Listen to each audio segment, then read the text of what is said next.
April 13th. Yesterday we read of King Saul's mistakes in not waiting for the prophet Samuel and in making the foolish oath regarding his son Jonathan. In today's reading, Saul continues this trend as he disobeys God's explicit instructions regarding Amalek.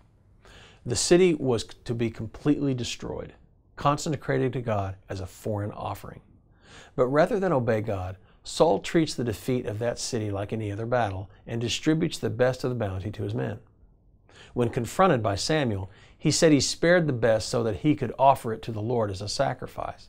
But in chapter 15, verse 24, we see that this is a lie. We see Saul's real motivation. He said, "I feared the people and obeyed their voice." So we see another major character flaw of King Saul. He cares more about what people think than about what God thinks. And so Samuel anoints David king in a cloak of secrecy. Only David's family knows.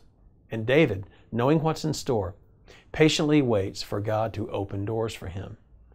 And the Lord does just that, first bringing him into the palace as an aide to the king. His reputation grows, and he finds favor with many people.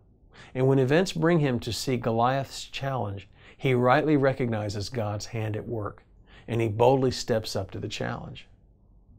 In the natural, David's offer to face Goliath doesn't make sense, and even his brothers ridicule him. But David sees it in the larger context of what God is doing. He knows God is not going to let him die there in front of Goliath because he knows he's going to be the next king of Israel. And he rightly sees this confrontation as having been orchestrated by God. So we see the great contrast in character between these two men, Saul and David. Saul treats the call of God as secondary to others' opinions. He is guided by his own opinions and by what others think. David, on the other hand, lets the call of God determine how he behaves and acts. And in fact, he allows it to shape how he views everything else around him. Here's today's application. Does the call of God upon your life, what God says about you, shape your worldview? Does it shape how you see yourself and others? Does it determine what's important in your life?